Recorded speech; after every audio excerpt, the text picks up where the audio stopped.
9 minutes ahead of 5, Sunday we found a plan for remote-controlled aircraft to share the skies with passenger planes coming through. Finally, the Federal Aviation Administration says small commercial drones weighing up to 55 pounds can fly, but within sight of their remote pilots during daylight hours only. Now, the aircraft must stay below 500 feet in the air and fly less than 100 miles per hour.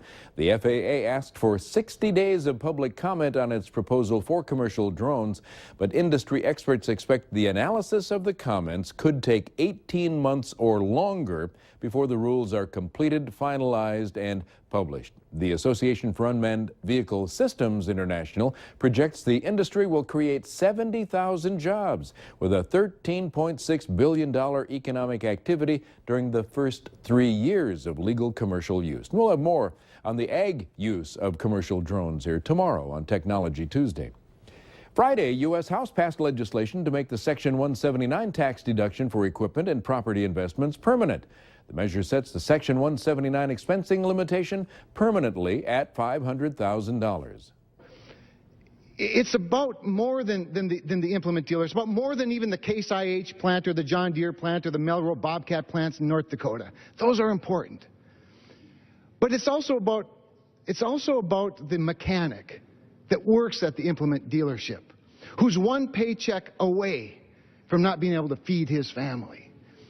It's about the restaurant owner, the cafe owner in a small town who feeds breakfast and lunch and dinner, and yes, occasionally mid-morning coffee over the shaking of dice. To that farmer, to that implement dealer, to that mechanic that benefits from the dynamics of an economy that, yes, provides this not a loophole, this appropriate deduction. Under Section 179, farmers and small businesses can deduct the full amount of the purchase up to $500,000 in a single year rather than over 5 years. The soybean diseases farmers should focus on this year may not be the ones you can see with the naked eye. The other thing that's important is some of the soybeans can actually take a hit and they really don't have a yield loss at all. So you do see little pockets of white molded soybeans in the southeast, but they often don't really impact yield that much. It's very different than dry beans, where you get a little bit of white mold in dry beans, you will take a yield hit. With soybeans, most of the problems that we see or we will expect are underground. We've got SCN we talked about. Root rots are an issue. Root rots every year are an issue. There's multiple pathogens causing root rots. We see a lot of damage when it's wet, but we also saw a fair bit of damage from rhizoc and fusarium in a dry year. And so I think root rots are something we're going to see more of. A little bit of charcoal rot if it gets dry and hot in August. We'll see that. It's a stem disease that can cause some premature plant death. But I would focus on really what's going on under the soil. Well, all farmers, especially soybean growers, should be at the Northern Soybean Expo tomorrow in Fargo. One of the mid-morning presenters has had a history of being against modern production ag methods.